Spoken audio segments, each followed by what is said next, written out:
Hello दोस्तों, स्वागत है आपका पेपरलेस नॉलेज में। तो आज हम बात करने वाले हैं करंट अफेयर्स और विज्ञान संबंधित कुछ प्रश्नों पे, जो कि आपकी परीक्षाओं की दृष्टि से बहुत ही महत्वपूर्ण साबित होने वाले हैं। तो चलिए शुरू करते हैं हम आपका पहला प्रश्न। तो आज हम बात करने वाले हैं अपने उन प्रश्नों पर जिनका आपके परीक्षाओं की दृष्टि से, जो कि आपको हम दे रहे हैं, वो बहुत ही महत्वपूर्ण प्रश्न है। इसको नोट करते चलिएगा। जैसा कि हम आपको कंटिन्यू हर वीडियो में अपने बता रहे हैं कि जो हम बात कर रहे हैं वो आपके यूपीएससी, यूपी लेखपाल और अभी हाल ही में आपका सुपर टेट की परीक्षा होनी है। तो उस विषय में हम अपने प्रश्नों पे जो बात कर रहे हैं वो उस रिलेटेड हम आपको क्वेश्चन दे रहे हैं। तो जिसमें आपका पहला प्रश्न है कि किस देश ने चीनी कंपनियों को डीलिस्ट करने के लिए बिल पास किया। तो यहाँ पे आपका चार ऑप्शन दिया गया है। भारत ने, अमेरिका ने, ब्रिटेन ने और इटली ने। तो यहाँ पे जो आपका सही उत्तर है वो है आपका ऑप्शन बी, अमेरिका ने। अमेरिका ने हाल ही में चीनी कंपनियों को डीलिस्ट करने के लिए बिल पास किया है। ठीक। अब आपको यहाँ पे बता दें कि अमेरिकी सीनेट ने 20 मई 2020 को एक बिल पारित किया है, जिसमें रिपब्लिकन सीनेटर जॉन कैनेडी और democratic senator Chris Van Hollen द्वारा संयुक्त रूप से इसे पेश किया गया। ठीक। और इस बिल को सर्वसम्मति से सीनेट में पास किया गया था। अगर यह बिल एक कानून बन जाता है तो यह अलीबाबा और वाइडू जैसी प्रमुख चीनी कंपनियों को अमेरिका स्टॉक एजेंसीज से सूचीबद्ध होने पर रोक लगा सकता है। ठीक। उसके एक्सचेंजों पर सूचीबद्ध होने से रोक देगा, मतलब उसे डीलिस्ट कर देगा। डीलिस्ट मतलब वहाँ से वो हटा देगा। ठीक। अब हम नेक्स्ट क्वेश्चन पे चलते हैं। तो नेक्स्ट क्वेश्चन है हमारा, हाल ही में किस देश के द्वारा स्पेस एक्स डेमो 2 मिशन का परीक्षण सफलतापूर्वक संपन्न करने का प्रयास किया जा रहा है। तो यहाँ पे चार ऑप्शन दिया गया है। भारत द्वारा, ब्रिटेन द्वारा, चीन द्वारा और अमेरिका द्वारा। तो यहाँ पे जो आपका सही उत्तर है वो है आपका ऑप्शन डी, अमेरिका द्वारा। अमेरिका के द्वारा स्पेस एक्स डेमो 2 मिशन का परीक्षण सफलतापूर्वक संपन्न करने का प्रयास किया जा रहा है। अब किया जा रहा है तो इसका मतलब अभी किया नहीं गया है। इसे 27 मई से, हाल ही में जो 27 मई की डेट आने वाली है, उस डेट से इसको जो है सफलतापूर्वक इसका परीक्षण शुरू होगा। और आपको बता दें कि इस मिशन में 2 अंतरिक्ष यात्री भी जाएंगे, जिनका नाम जो है रॉबर्ट वेकन और डगलस हार्ले है। ठीक। इनको जो है स्पेस एक्स के ड्रैगन अंतरिक्ष यान पर हम उड़ते हुए देख पाएंगे। ठीक। अब आगे आपको बता दें कि यह जो मिशन है यह किस प्रोग्राम का हिस्सा है। तो आप इसे नोट कर लीजिएगा, यह कमर्शियल क्रू प्रोग्राम का एक हिस्सा होगा। ठीक। अब आगे बताते हैं आपको। जैसा कि हमने आपको बताया कि 27 मई से इसको जो है शुरू किया जाएगा, इसका परीक्षण शुरू किया जाएगा। और इस परीक्षण को शुरू करने के लिए अंतर्राष्ट्रीय अंतरिक्ष स्टेशन ISS के लिए बंद हो जाएंगी, क्योंकि ये 27 मई को नासा की स्पेस एक्स डेमो 2 परीक्षण उड़ान अंतरिक्ष स्टेशन ISS के लिए बंद हो जाएंगी। ठीक। जो कि 2011 में अंतरिक्ष शटल युग के समापन के बाद अमेरिकी मिट्टी से लॉन्च करने वाली पहली चालक दल का उड़ान बन जाएगी। ठीक। मतलब कि आप इसे, इसका साफ साफ स्पष्ट है ये चीज़ कि 2011 के बाद में यह परीक्षण अब 2020 में, मतलब 9 साल बाद यह परीक्षण किया जा रहा है। ठीक। अब नेक्स्ट क्वेश्चन पे चलते हैं। नेक्स्ट क्वेश्चन है हमारा, निम्नलिखित में से कौन सा जीव कोरोना वायरस संक्रमण के लिए प्रतिरोधी है। तो यहाँ पे आपका चार ऑप्शन दिया गया है। बंदर, गोरिल्ला, चिंपैंजी और खरगोश। तो यहाँ पे जो आपका सही उत्तर है वो है आपका ऑप्शन ए, बंदर। बंदर कोरोना वायरस संक्रमण के लिए प्रतिरोधी माने जा रहे हैं, क्योंकि रीसस मकाक बंदरों पर जो अध्ययन किया गया है उसके साक्ष्य बताते हैं कि एक बार नोवल कोरोना वायरस से संक्रमित होने पर जानवरों को फिर से संक्रमण से बचाया जा सकता है। तो इस वजह से इनके ऊपर अभी रिसर्च चल रही है। इसमें हमको ये बताया गया है कि बंदर जो है वो कोरोना वायरस संक्रमण के लिए प्रतिरोधी हैं, तो हो सकता है इससे कोविड संबंधित कोई इलाज मिल सके। ठीक, अब हम नेक्स्ट पे चलते हैं। तो नेक्स्ट क्वेश्चन है हमारा, अलमट्टी बांध किस नदी पर स्थित है? यहाँ भी आपका 4 ऑप्शन दिया गया है, कृष्णा नदी, कावेरी नदी, तुंगभद्रा नदी और मलप्रभा नदी। तो यहाँ पे जो आपका सही उत्तर है वो है आपका ऑप्शन ए, कृष्णा नदी। कृष्णा नदी पर अलमट्टी बांध स्थित है। ठीक, अब अलमट्टी बांध के बारे में आपको बताएं तो अलमट्टी बांध परियोजना उत्तरी कर्नाटक में कृष्णा नदी पर स्थित है। ठीक, और यह परियोजना 2005 में बनकर तैयार हुई थी। अब हम नेक्स्ट क्वेश्चन पे चलते हैं। तो नेक्स्ट क्वेश्चन हमारा है, भारत और बांग्लादेश के अंतर्देशीय जल पारगमन और व्यापार प्रोटोकॉल के तहत किस राज्य को पहला अंतर्राष्ट्रीय जल मार्ग बनाने की मंजूरी मिली? तो यहाँ भी आपका 4 ऑप्शन दिया गया है, त्रिपुरा, असम, मेघालय और पश्चिम बंगाल। तो यहाँ पे जो आपका सही उत्तर है वह है आपका ऑप्शन ए, त्रिपुरा। त्रिपुरा पहला अंतर्राष्ट्रीय जलमार्ग बनाने की इसको मंजूरी मिली है। अभी जैसा कि हमने आपको कल के वीडियो में बताया था कि भारत और बांग्लादेश के बीच अंतर्देशीय जल पारगमन और व्यापार प्रोटोकॉल को लेकर सिग्नेचर हुआ है, दोनों देशों का के बीच में ये सिग्नेचर हुआ था। तो उसी के तहत जो है त्रिपुरा में पहला अंतर्राष्ट्रीय जलमार्ग बनाने के लिए मंजूरी मिली है। ठीक, अब इसके बारे में थोड़ा सा हम पढ़ लेते हैं।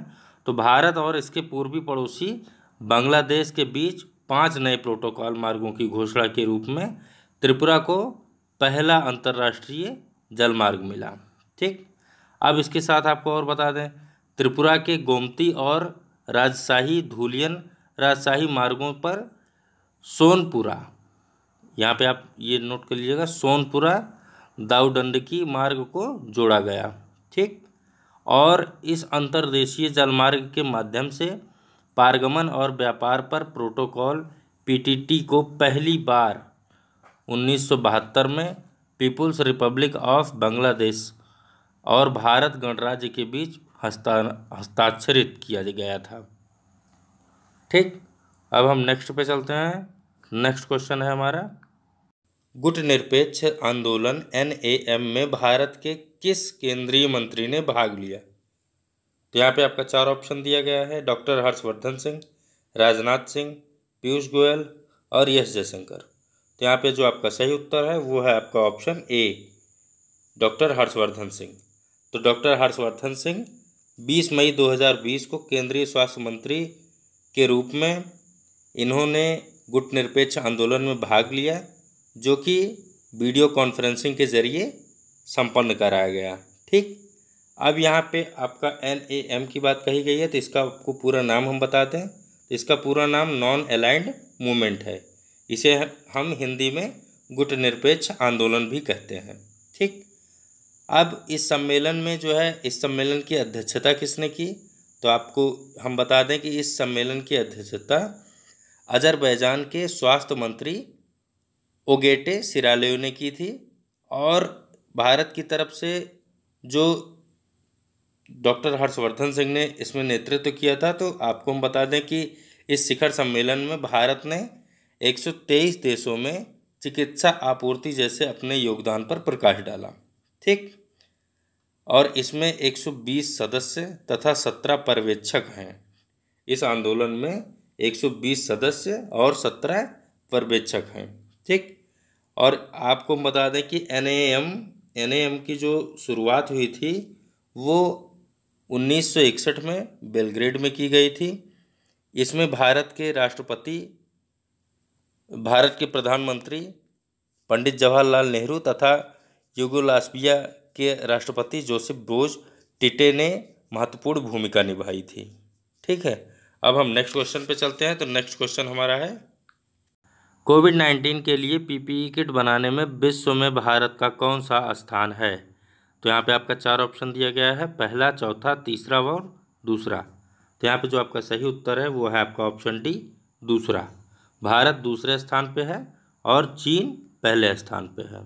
ठीक, आपको बता दें कि भारत मात्र 2 महीने में यह उपलब्धि हासिल की है और वह भारत का दूसरा सबसे बड़ा उत्पादक बन गया है। अब यहाँ पे पीपीई किट की बात हुई है, तो पीपीई का पहले हम पूरा नाम आपको बता दें। पीपीई का पूरा नाम पर्सनल प्रोटेक्टिव इक्विपमेंट है। ठीक, अब आपको और इसके बारे में बता दें तो कोरोना, इसका जो यूज पीपीई किट का यूज जो करता है वो कौन है, या कौन कौन इसका यूज़ कर रहा है, तो इसके बारे में आपको जानना ज़रूरी है। तो पीपीई किट को जो भी कोरोना से पेशेंट हैं, जो भी कोरोना के पेशेंट हैं, उनकी जो इलाज कर रहे डॉक्टर्स और नर्स जो हैं वो इस पीपीई किट का इस्तेमाल कर रहे हैं। ठीक, और साथ ही साथ अगर कोई जो है अगर पर्सनल यूज के लिए भी इसको इस्तेमाल करना चाहे तो वो भी अपना पीपीई किट लेकर इस्तेमाल कर रहा है। ठीक, अब आपको और बता दें कि पीपीई किट को भारत में जो है अभी जो यह दूसरा स्थान पे उत्पादक बना है, तो जो भारत में इसका निर्माण हो रहा है उसकी जो है जांच कौन कर रहा है और उसको जो है फुल बॉडी कवर्ड कौन आपूर्ति दिला रहा है। ठीक है, तो हम आपको बता दें कि इसके जो है इसकी जो जांच करेगी और इसको जो प्रमाणित करेगी वो टेक्सटाइल कम्युनिटी मुंबई में पीपीई किट की जांच यह कर पाएगी। ठीक है, तो टेक्सटाइल कंपनी जो है वो मुंबई की है और वह पीपीई किट की जांच और प्रमाणन का कार्य कर सकेगी, और साथ ही साथ पीपीई बॉडी कवर्ड ऑल की आपूर्ति सिर्फ प्रमाणित एजेंसियां ही कर पाएंगी। ठीक, अब हम नेक्स्ट पे चलते हैं। तो नेक्स्ट क्वेश्चन हमारा है, राजस्थान के कुल क्षेत्रफल का कितना प्रतिशत हिस्सा थार मरुस्थल में स्थित है? 30%, 40%, 60% और 70%। तो यहाँ पे जो आपका सही उत्तर है वो है आपका ऑप्शन सी, 60%। ठीक, अब आपको हम साथ साथ ये भी बता दें कि थार मरुस्थल विश्व का 10वें नंबर का सबसे बड़ा मरुस्थल है और यह मरुस्थल भारतीय उपद्वीप में लगभग 2 लाख वर्ग किलोमीटर में फैला हुआ है। ठीक, और ये जो है आपके राजस्थान राज्य में स्थित है। अब हम नेक्स्ट पे चलते हैं। नेक्स्ट क्वेश्चन है हमारा, निम्नलिखित में से किस बायोम में पेड़ नहीं है? टैंगा, टुंड्रा, चपरल, सवाना। तो यहाँ पे जो आपका सही उत्तर है वो है आपका टुंड्रा। ठीक, बी ऑप्शन आपका यहाँ पे सही है। अब टुंड्रा के बारे में हम जान लेते हैं।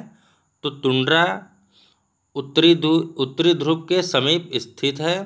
ठीक, और इस स्थान पर जलवायु अत्यधिक शीत होने के कारण यहाँ पर सीमित संख्या में ही वनस्पति उपलब्ध होती है। ठीक, अब हम नेक्स्ट क्वेश्चन पे चलते हैं। नेक्स्ट क्वेश्चन है हमारा, भारत का सबसे बड़ा नमक उत्पादक राज्य कौन सा है? तो यहाँ भी आपका 4 ऑप्शन दिया गया है, राजस्थान, गुजरात, तमिलनाडु और उड़ीसा। तो यहाँ पे जो आपका सही उत्तर है वो है आपका ऑप्शन बी, गुजरात। गुजरात भारत का सबसे बड़ा नमक उत्पादक राज्य है। अब हम आपको ये बता दें कि इसमें नमक का उत्पादन इस राज्य में कितना प्रतिवर्ष किया जाता है। तो आप ये लिख लीजिए कि प्रतिवर्ष भारत में 160 लाख टन का उत्पादन किया जाता है। और आपको ये साथ साथ ये बता दें कि भारत विश्व का तीसरा सबसे बड़ा नमक उत्पादक देश है। ठीक, और जो गुजरात, राजस्थान, आंध्र प्रदेश, तमिलनाडु 4 प्रमुख नमक उत्पादक ये राज्य हैं। भारत के अंदर ये 4 प्रमुख राज्य हैं। फिर से मैं बोलता हूँ, गुजरात, राजस्थान, आंध्र प्रदेश, तमिलनाडु, ये 4 प्रमुख ऐसे राज्य हैं भारत में जो कि नमक का उत्पादन करते हैं। ठीक, उड़ीसा में भी उड़ीसा में जो आपका 3 जगह पे है जो है 30,000 टन के लगभग बराबर उत्पादन किया जाता है। उसमें आपका बालासोर, पुरी और गज्जम शामिल है। ठीक, इसको आप नोट कर लीजिएगा। अब हम नेक्स्ट क्वेश्चन पे चलते हैं। नेक्स्ट क्वेश्चन है हमारा, उत्तर पश्चिमी पवनों के कारण भारत में क्या होता है। यहाँ पे आपका 4 ऑप्शन दिया गया है। उत्तर पूर्वी भारत में शीतकालीन वर्षा, चेन्नई में शीतकालीन वर्षा, थार मरुस्थल में तूफान, हिमालय में तेज हवाओं का चलना। तो यहाँ पे जो आपका सही उत्तर है वो है चेन्नई में शीतकालीन वर्षा। ऑप्शन बी आपका यहाँ पे सही है। ठीक, आपको बता दें कि उत्तर पूर्वी व्यापारिक पवनों के कारण चेन्नई में शीतकालीन वर्षा होती है। ठीक, अब हम नेक्स्ट क्वेश्चन पे चलते हैं। नेक्स्ट क्वेश्चन हमारा है, डेम्पियर होजेस रेखा निम्नलिखित में से किससे संबंधित है। तो यहाँ पे 4 ऑप्शन आपका दिया गया है, सुंदरवन, अंडमान निकोबार द्वीप समूह, खंबात की खाड़ी और पल्क जल डमरू मध्य। ठीक, तो यहाँ पे आपका जो सही उत्तर होगा वो है आपका ऑप्शन डी, सुंदरबन। ठीक, अब यहाँ पे पूछा गया है डेम्पियर होजेस रेखा। तो आपको हम डेम्पियर होजेस रेखा बता दें कि यह एक काल्पनिक रेखा है जिसे 1829 से 1830 में खींचा गया था और यह रेखा सुंदरबन डेल्टा की उत्तरी सीमा को दर्शाती है। यह रेखा पश्चिमी बंगाल के 24 परगना जिसे की समांतर स्थित है। ठीक, अब हम आपको नेक्स्ट क्वेश्चन पे ले चलते हैं। नेक्स्ट क्वेश्चन है हमारा, ग्लेशियर निरपेक्ष के लिए निम्नलिखित में से कौन सा शब्द प्रयोग नहीं किया जाता। Moraine, drumlins, kettle, skerry. तो यहाँ पे जो आपका सही उत्तर है वो है आपका ऑप्शन डी, स्केर्री। अब स्केर्री के बारे में बता दें आपको, तो यह एक छोटे से पथरीले द्वीप को कहा जाता है और जहाँ पर मानवीय जीवन यापन की संभावना बहुत कम होती है। इसे लोसी स्टैग भी कहा जाता है।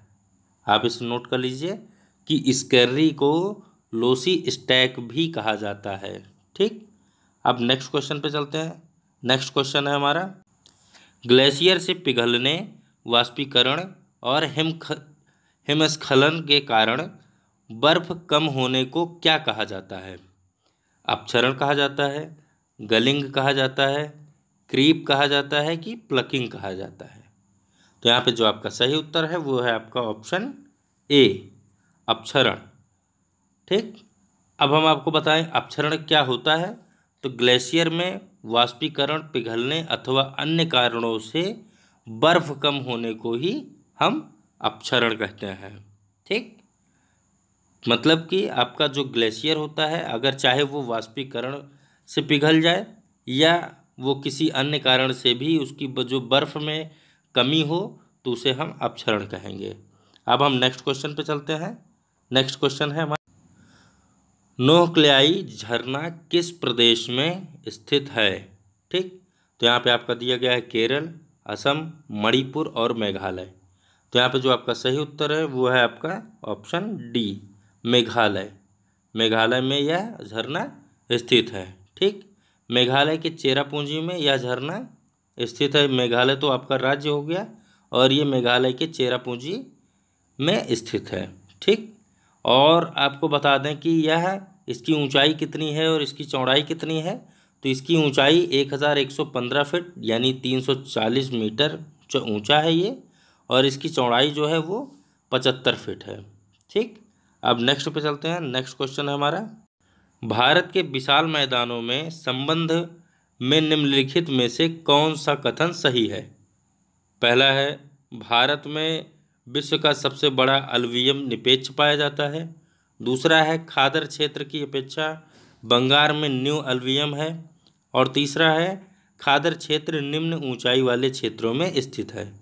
अब यहाँ पे आपका 4 ऑप्शन दिया गया है, केवल 1 और 2, केवल 2 और 3, केवल 1 और 3 और 1, 2 और 3। तो यहाँ पे जो आपका आंसर है वो है आपका ऑप्शन सी, 1 और 3। मतलब आपका यहाँ पे पहला और तीसरा आंसर सही होगा। ठीक, अब इसके बारे में हम आपको बता दें, उत्तर भारत में गंगा के विशाल मैदान विश्व में सबसे बड़ा अलवियम निपेक्ष है और हिमालय से बहने वाली नदियों द्वारा यहाँ पर उपजाऊ मिट्टी का निपेक्ष किया जाता है। खादर क्षेत्र की रचना अलुवियम से हुई है और यह निम्न ऊंचाई युक्त क्षेत्र है। ठीक, इसलिए आपको यहाँ पे पहला और तीसरा आंसर आपका सही माना जा रहा है। अब नेक्स्ट क्वेश्चन पे चलते हैं। तो चलते चलते हम आपके लिए लेके आए हैं कुछ परीक्षा उपयोगी कुछ महत्वपूर्ण प्रश्न, जो कि एक लाइन में ही आपको जो है मिल जाएंगे। तो इसका आपको अपने मन में ही सोच के इसका उत्तर देना है। तो चलिए हम अब बात करते हैं अपने एक लाइन के प्रश्नों। तो चलिए आज हम जो पर्यावरण पे बात करने वाले हैं, पर्यावरण के जो क्वेश्चन डेली हम 10 क्वेश्चन आपको देते थे, आज केवल 4 ही क्वेश्चन के लिए हम बात करेंगे।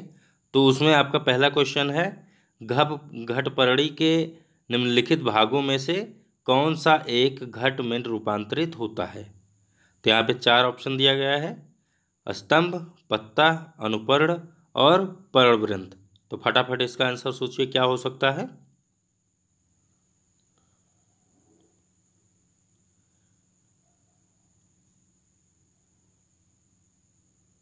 तो इसका आंसर है आपका ऑप्शन बी, पत्ता। ठीक, घटपरड़ी में के भागों में से आपका जो पत्ता है वह एक घट में रूपांतरित होता है। ठीक, नेक्स्ट क्वेश्चन पे चलते हैं।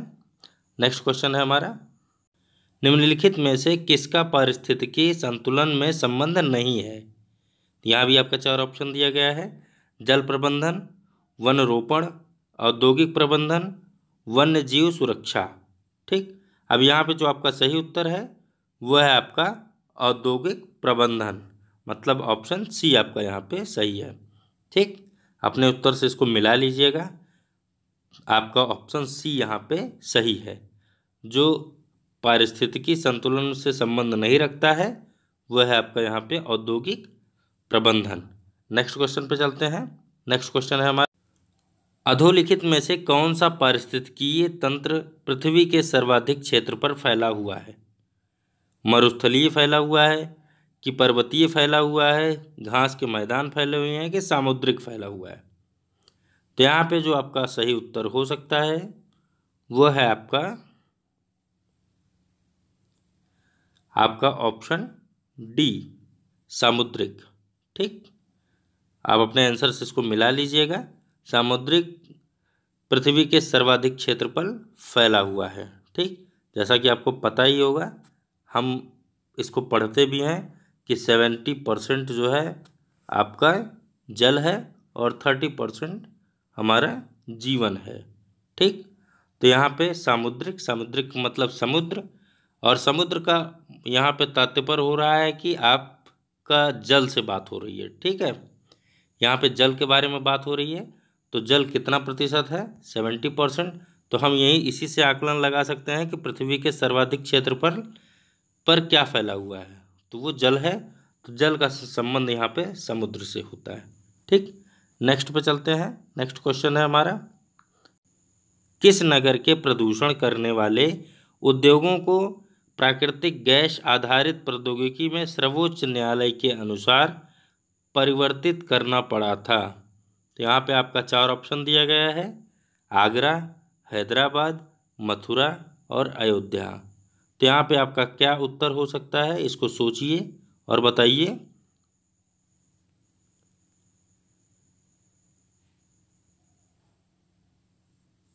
यहाँ पे आपका जो सही उत्तर है वो है आपका ऑप्शन ए, आगरा। ठीक, तो यहाँ पे आपका आगरा आंसर सही है। ठीक, तो दोस्तों आशा करता हूँ कि आपको यह वीडियो काफ़ी पसंद आई होगी, और अगर यहाँ पे इस वीडियो में कोई भी गलती हो रही हो या आपको किसी तरीके की इसमें जैसे हमें सुधार करना चाहिए, किस तरीके के क्वेश्चंस और देने चाहिए, आप इसको जो है आप अपनी राय कमेंट बॉक्स में ज़रूर लिखें। और अगर अभी तक आपने हमारे चैनल को सब्सक्राइब ना किया हो तो इसे सब्सक्राइब ज़रूर कर लें। ठीक, जिससे कि हम आने वाली वीडियोज़ जो है वो आप तक पहुंचती रहें, और इसे शेयर करना बिल्कुल ना भूलें। तो आज के वीडियो में इतना ही, कल फिर मिलते हैं एक नए वीडियो के साथ। तब तक के लिए आपका धन्यवाद।